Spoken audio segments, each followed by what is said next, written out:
오늘 이 본 말씀을 보시면 사무엘이 사울의 머리에 기름을 붓는 내용으로 시작하고 있습니다. 그래서 1절 말씀을 보시면 사무엘이 사울에게 그 머리에 기름을 붓고 하나님께서 그를 왕으로 세우신다라는 것을 이제 인정해 주는 거죠.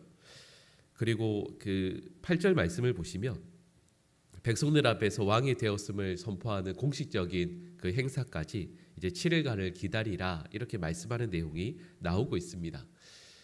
이 사무엘이 사울의 머리에 기름을 부었을 때 한편으로는 사울이 이 모든 일들이 아직 꿈 같고 또 믿어지지 않았기 때문에 이 사무엘이 사울에게 이 모든 것들을 확신시키고자 하나님께서 행하시는 일이라는 것을 알게 하도록 그걸 첫 번째 이유라고 할 수도 있겠고요. 그리고 두 번째로는 사울이 단순히 의심하기 때문이 아니라 이런 영적인 하나님께서 귀한 일들을 하실 때 이 사울이 두 번째 의미겠죠.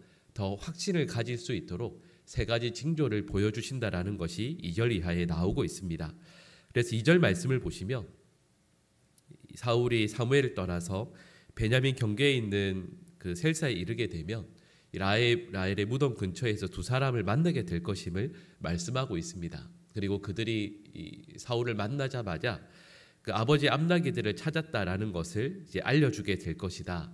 이렇게 예언을 하는 거죠.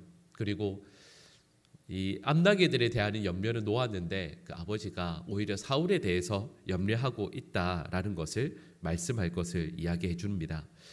여러분, 이 첫 번째 징조를 통해서 그 알려주시는 것이 있습니다. 이제 사울은 이스라엘의 왕으로 맡겨주신 직책을 감당하게 될 것인데 자기 집안에 있는 암나기들에 대한 걱정을 더 이상 하는 존재가 아니라는 거죠. 여러분, 그리고 이걸 상징적인 의미로 받아들이면 이런 의미가 될 것입니다. 내 집안에 있는 재물, 내 집안에 대한 염려는 더 이상 하면 안 된다. 오히려 이것이 아니라 이스라엘을 향한 하나님의 뜻과 하나님의 계획을 늘 기도하고 또 그것을 위해서 자신의 삶을 온전히 드리라는 것을, 그런 존재가 되어야 한다라는 것을 우리는 알게 됩니다. 그리고 3절에서 4절 말씀을 보시면 또 하나님을 뵙기 위해서 베델로 올라가는 세 사람을 만나게 될 것을 말씀하고 있죠. 근데 이 세 사람 중에서 한 사람이 사울에게 그 떡 2덩이를 줄 것을 말씀하고 있습니다. 그 9장 7절 말씀, 지난번에 저희가 보았던 말씀을 보시면 이 사울이 선견자 사무엘을 만나기 위해서 나아갈 때 드릴 그 무엇인가가 아무것도 없어서 고민하는 내용이 나오지 않습니까? 예물로 드릴 떡이 없었는데 이제는 오히려 신분이 바뀌게 되죠. 이제는 사울이 오히려 그 떡을, 그 빵을 예물로 받는 자가 되었다라는 것을 말씀하고 있습니다.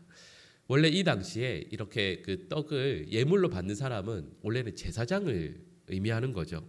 그런데 이제는 왕인 이 사울에게 백성들이 좋은 것, 특별히 예물을 왕에게 바치게 될 것을 말씀하고 있습니다. 이것의 의미는 이 사울이 이제는 백성들로부터 왕으로 존귀 여김을 받을 것이다. 그의 신분이 일반 백성에서 존귀한 왕으로 바뀌게 될 것임을 상징하는 이야기죠. 그리고 5절에서 6절 말씀을 보시면 세 번째 징조가 나옵니다. 하나님의 산에 이르게 될 텐데 블레셋 군대의 영문 그 수비대가 있는 곳을 지나서 성읍으로 가게 됩니다. 근데 그 가운데에서 선지자의 무리를 만나게 되죠. 그리고 사울에게 성령이 강하게 임해서 사울이 새 사람이 될 것임을 말씀하고 있습니다.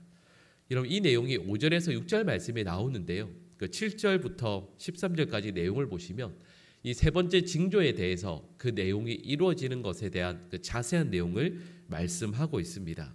사울에게 성령을 충만케 하셔서 새 마음을 주실 것이고 또 예언을 할 수 있을 정도의 분별력과 지혜도 주실 것을 말씀하고 있습니다. 이런 우리가 뒤의 내용을 알고 있는데요. 사울의 원래 성격은 수줍어서 사람들 앞에 잘 나서지 못하는 사람이고 또 담대한 사람이 실은 되지 못합니다. 근데 그런 사울이 많은 사람들이 보는 곳에서 큰 소리로 예언을 할 수 있을 정도로 담대한 마음을 가진 사람으로 서게 될 것임을 말씀하고 있습니다. 근데 여러분, 이 세 번째 징조의 내용을 이렇게 쭉 보시면 한편으로는 사울이 진짜 왕이 되는 것이 맞나라는 생각이 들어요. 첫 번째, 두 번째도 그렇지만 세 번째까지 내용을 보시면 하나님께서 사울을 왕으로 세우신다라는 느낌보다는 오히려 선견자나 제사장으로 세우신다는 느낌이 더 들지 않으십니까? 성령께서 그 마음을 새롭게 하시고 또 이제는 새로운 사람이 되어서 사람들 앞에서 성령을 받아 예언하고 하나님을 찬양하는 그런 사람으로 세우신다라는 것을 우리는 알게 되죠. 여러분, 그리고 여기까지 말씀을 나누었을 때 하나님께서 사울을 어떤 존재로 세우시는지를 우리는 알게 돼요. 이스라엘 사람들은 이스라엘 백성들을 대신해서 앞장서서 전쟁을 이끌 사람을 왕으로 세우고자 합니다. 근데 하나님께서는 그런 사람이 아니죠. 하나님께서는 오히려 하나님의 말씀을 받은 선지자에게 순종하고 또 주님의 기대에 따라서 움직이는 성령을 받아서 하나님의 말씀을 증거할 수 있는 그런 사람으로 왕을 세우신다라고 말씀하고 있는 거죠. 단순히 이스라엘 백성들의 원함을 대신해서 효율적으로 전쟁을 이끄는 전쟁 리더가 아니라 오히려 하나님의 말씀과 뜻에 바르게 순종하는, 가장 앞서서 겸손히 순종하는 종의 리더로 세우기를 원하신다라는 것을 우리는 알게 됩니다. 그리고 이런 하나님의 마음을 사울에게 계속해서 전하고 있는 거니까요. 이 사울은 그런 왕으로 하나님 앞에 서 있어야만 합니다.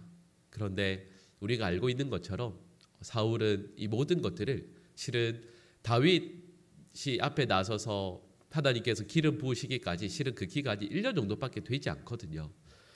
그러니까 사울은 이 모든 것들을 불과 1년 만에 다 잃어버리게 됩니다. 다윗은 항상 하나님의 말씀을 늘 묵상하고 하나님과 동행하는 삶을 살기 위해서 온 힘을 다했던 사람이라면, 반대로 사울은 왕의 직책 그 자리에 마음을 빼앗겨서 하나님과 동행하는 것을 잃어버리게 되죠. 우리가 이 말씀을 대하면서 분명히 오늘 말씀을 보시면 이 사울은 하나님께서 주시는 성령의 임재 체험을 경험합니다.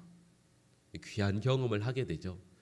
근데 이 모든 것들을 경험하지만 여러분, 오랜 시간이 지나지 않아서 이 모든 것들을 다 잃어버리게 됩니다. 오늘 말씀을 대하면서 저희가 어떤 삶을 살아야 할지를 알게 됩니다. 여러분, 지금 이 순간 혹은 1년, 2년 예전에 하나님의 어떤 우리에게 주셨던 성령의 임재, 영적인 체험, 여러분, 그런 것들이 얼마나 우리에게 소중하고 귀한 일이겠습니까? 그러나 그것에 만족하면 안 됩니다. 그것 때문에 내 신앙생활은 이제 이걸로 완성되었구나, 이것이 아니라 그건 출발점이고, 이제 앞으로 우리 평생의 삶을 통해서 하나님의 임재를 구하고 하나님의 나라와 영광을 위해 살아가기 위해서요, 우리의 온 마음과 정성을 다해 최선을 다해야 하는 거죠. 여러분, 신앙생활이라는 것은 여러분 한순간 체험하는 것이 아니라 순간순간 하나님과 동행하는 것임을 우리는 기억해야 합니다. 오늘 말씀만 보면 이 사울은 이제 왕으로 대단한 일을 계속해서 행할 것 같지만 그러지 않지 않습니까?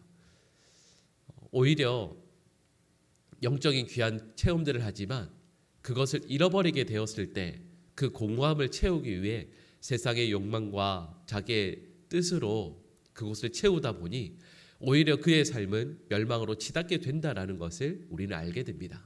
여러분, 매 순간순간 우리 주님과 동행하며 또 그 하나님의 임재를 날마다 구하는 저와 여러분의 삶이 될 수 있기를 간절히 축복합니다.